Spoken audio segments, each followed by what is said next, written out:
గారు రాయలసీమ సమస్యల మీద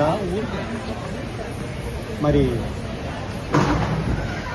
ఒక పుస్తకాన్ని ఆవిష్కరించి ఈరోజు నా పేరున అంకితం చేయడం చాలా మరి అభినందనీయం.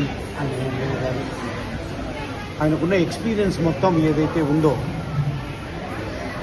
తను ఏ రకంగా ఈ రంగంలో ఒకవైపున కళారంగము, ఇంకొక వైపున మరి పద్య రచన, సాహిత్యము, వీటిల్లో ఎంతో అనుభవజ్ఞుడు పత్తి వీరులయ్య గారు. ఆయన ఈ పుస్తకాన్ని రాయడం ప్రతివాడు చదవాల్సినటువంటి అవసరం ఉంది. దీన్ని బాగా ప్రమోట్ కూడా చేయదలుచుకున్నాము.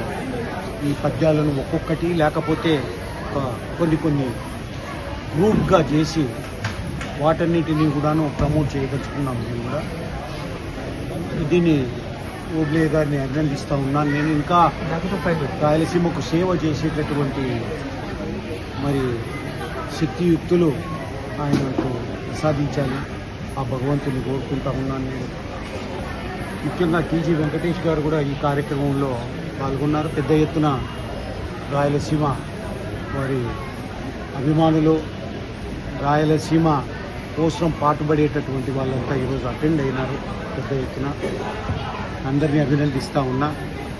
మరి ఓబ్లే గారు ఇంకా కొన్ని ఆయన శేష జీవితంలో రాయలసీమను గురించి, రైతుల కష్టాలను గురించి, ఈ ప్రాంతంలో ఉన్న పేదరికాన్ని గురించి, ఈ ప్రాంతంలో ఉన్నటువంటి నిరుద్యోగ సమస్యల గురించి, ఈ ప్రాంతాన్ని ఏ రకంగా మరి ముందుకు తీసుకెళ్ళాలి అన్న వాటి మీద ఆయన ఇంకా కొన్ని ప్రజలకు తన బుక్కుల ద్వారా ఒక మెసేజ్ పాస్ చేయాలి, ఆయన ప్రజలకు తెలియజేయాలి. మొన్ననే మాట్లాడుతూ ఉన్నాను. నేను ఒక ప్రాజెక్టు ఒకటి తయారు చేయబోతున్నాం.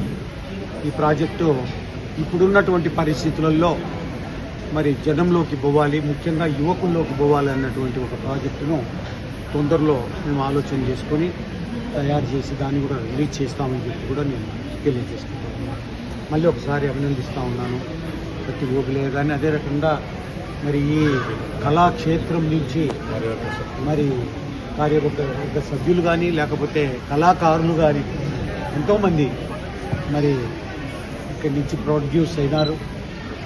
ఎన్నో నాటకాలు కూడా మరి రాష్ట్ర అవార్డ్స్ కూడా వచ్చాయి కళాక్షేత్రం నుంచి ప్రదర్శించినటువంటి నాటకాలు.